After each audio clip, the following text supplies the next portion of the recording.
Aloha! My name is Jen Davis, and I am a member of Women of Hawaii. Women of Hawaii is a multi member LLC certified as a small and woman owned business. Women of Hawaii hosts a motivational workshop series that focuses on how to start, manage, and grow a successful business, along with one on one consulting.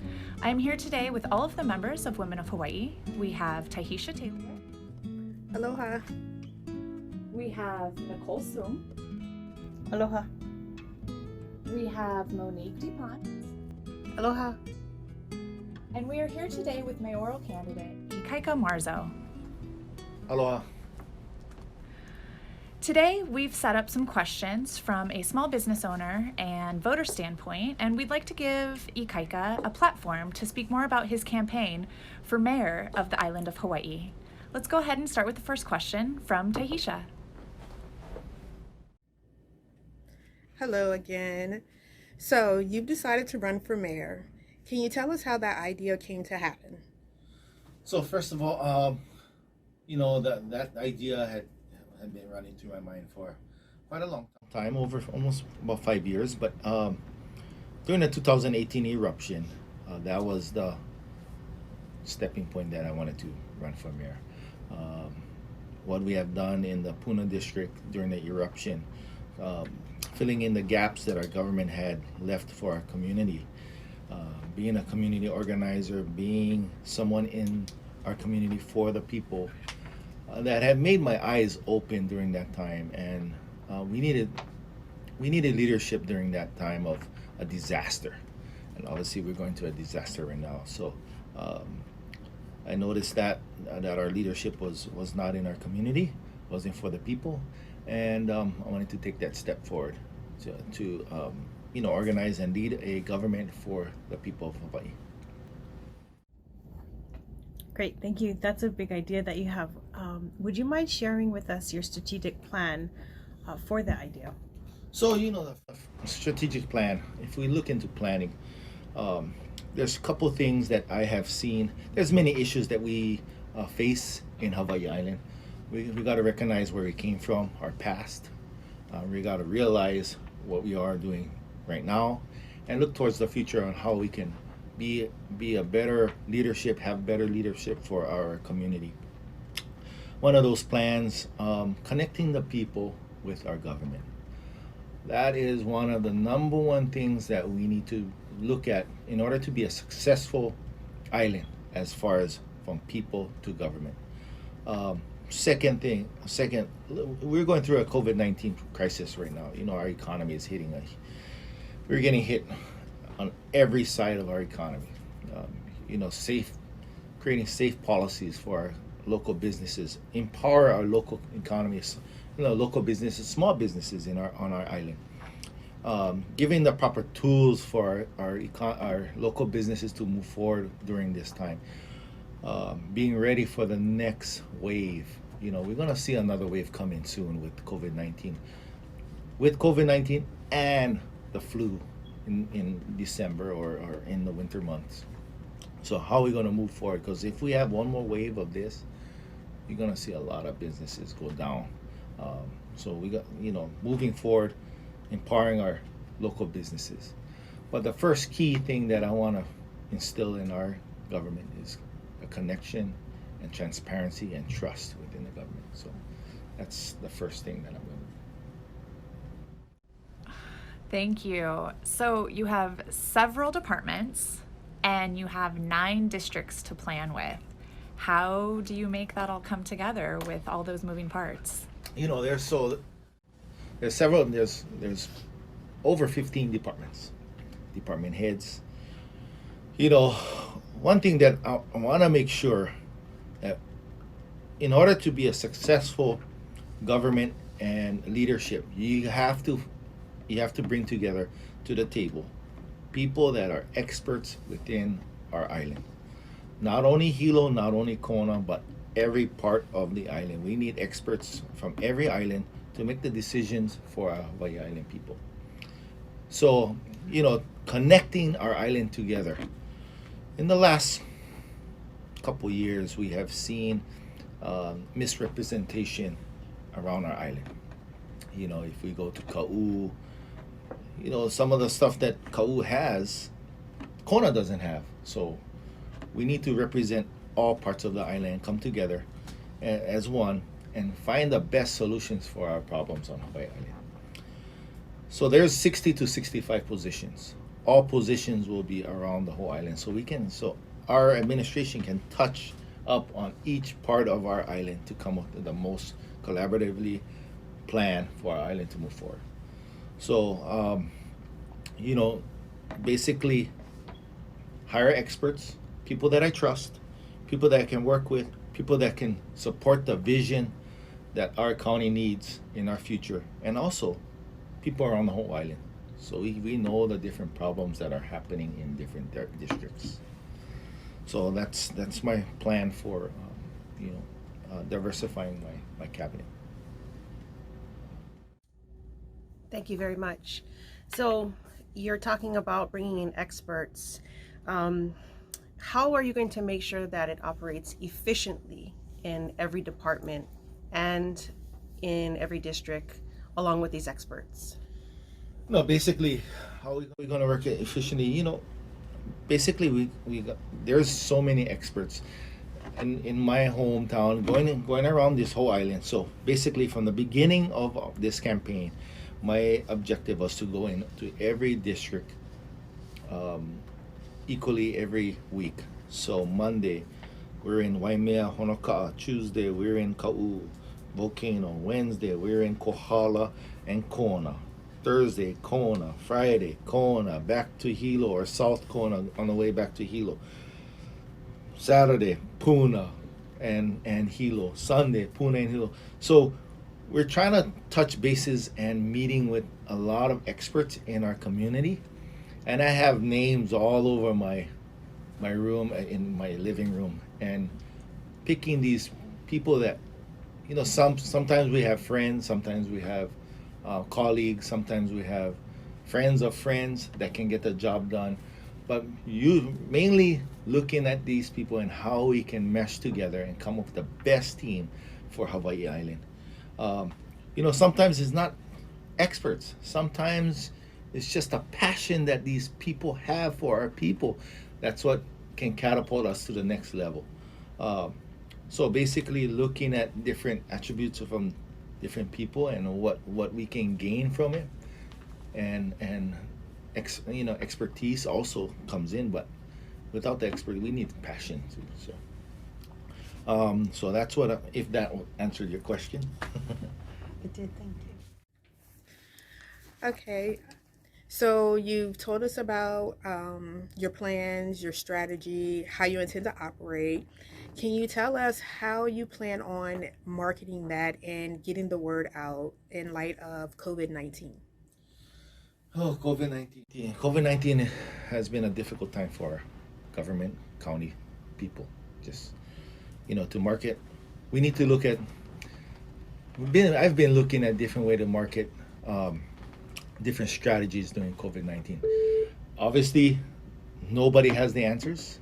Obviously, every country in the world trying to figure out the best answer to go through COVID-19. But best way to market is look at what other countries, counties, states are doing proactively. That's the word, proactive.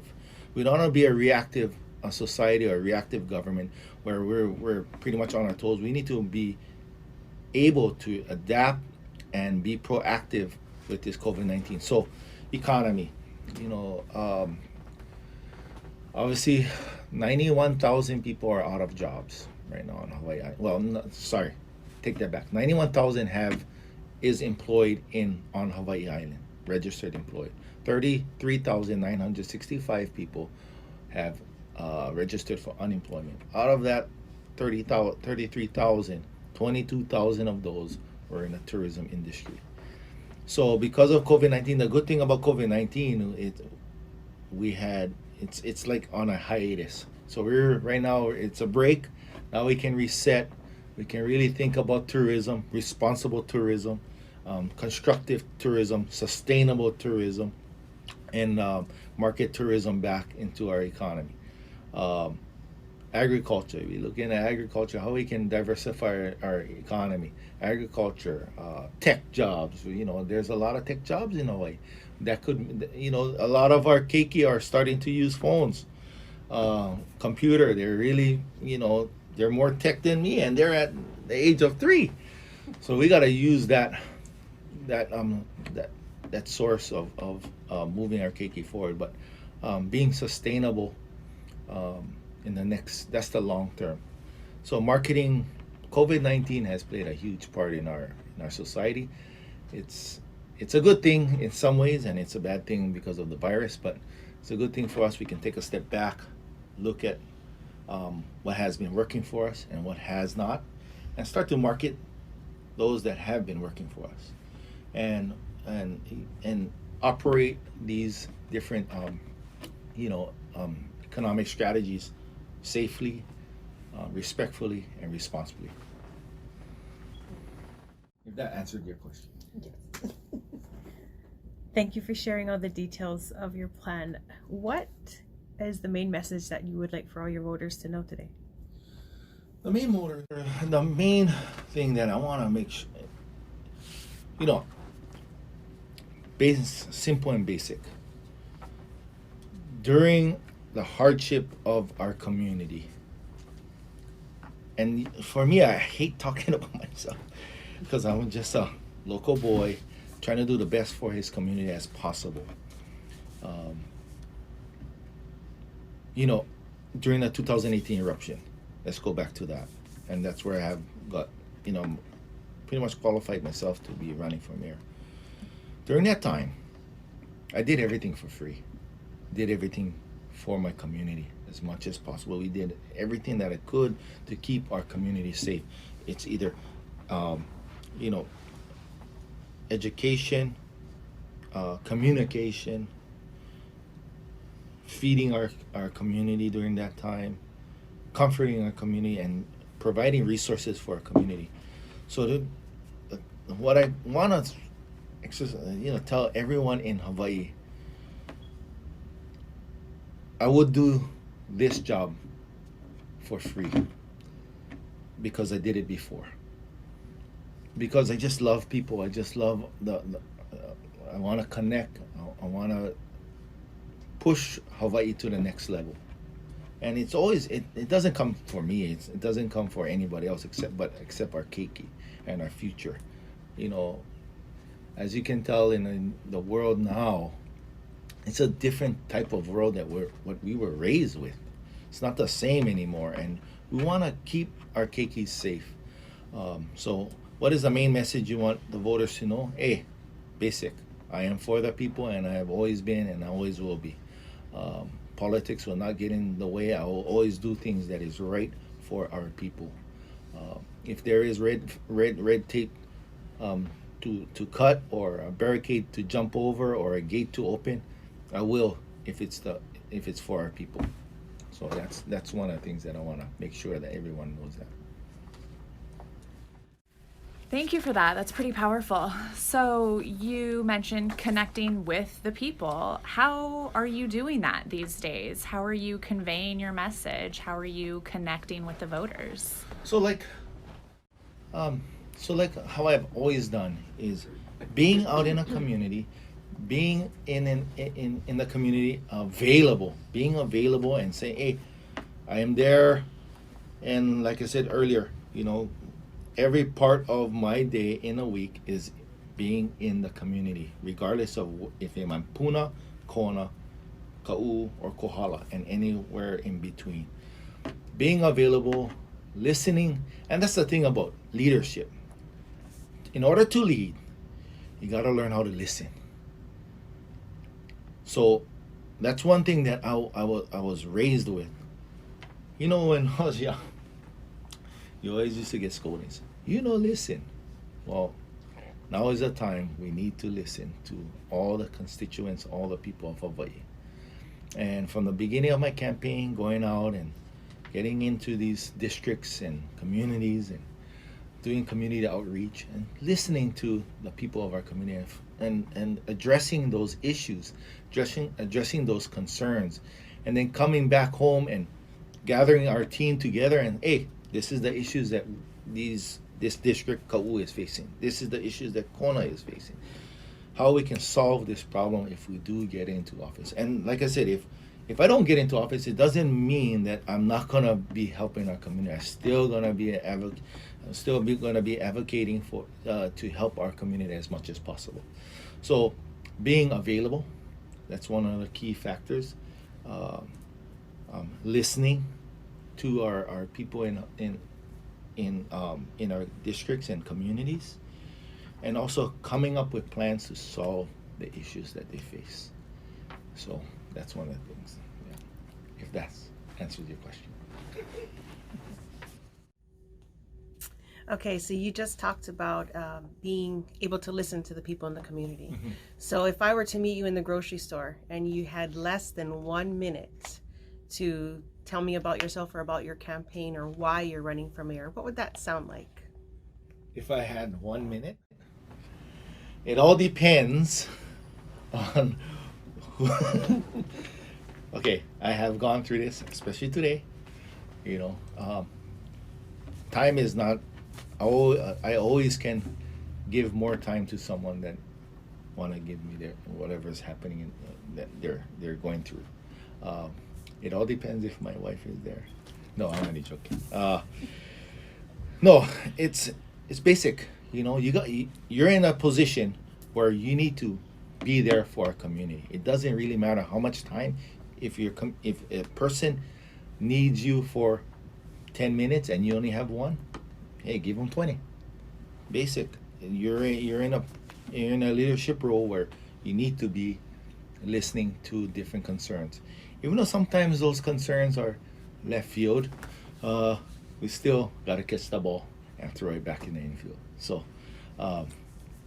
time is not a constraint for me. If it's important, I'll give that time to anybody. So, that's just how I am. Okay, so can you tell us what your first 30 days may look like in office? So the first 30 days, you know, finding the people that can fulfill the vision that we are set out for. Because we're probably going to be going back and forth with department heads who would mesh with our administration, who would mesh with the vision that we'll have in the first 30 days. Secondly, start to get those shovel-ready projects, capital improvements on the way. Thirdly, start to bring in guys that can write grants, because we are gonna be hit hard with this budget. In order to bring, we want to maximize our budget, but also we're gonna be in debt. That's for sure. So we gotta bring in some people that can start to write the grants, so we can balance out the budget, and also bring in grant writers to have the resources for our people that, business, agriculture, tourism, parks and recreation, for our keiki, kupuna, because of COVID, there's a more vulnerable people because of COVID-19. So we don't want them to be within, in the community going around, and they could be possibly catch that virus. But also, we want to still take care of our kupuna. So that's the first 30 days that it's going to be a hard one. There's many things that I want to do. I shouldn't say it on the camera, but there's going to be a lot of things that we should do first. Yeah. And also connecting with the people in the beginning. Right out of the gate. Coming out and going out to the community and say, hey, it's an open door policy. If you guys want to talk to me, here's my number. Call me personally if you guys come up with anything. Thank you very much. Do you have any final thoughts for today, and what would you like for the universe to take away from this meeting? So the final thoughts, I want to mahalo everyone to having me on this. And the last thing that I want to say is, hey, vote for somebody that will take care of not only you, but your keiki and the future of Hawaii.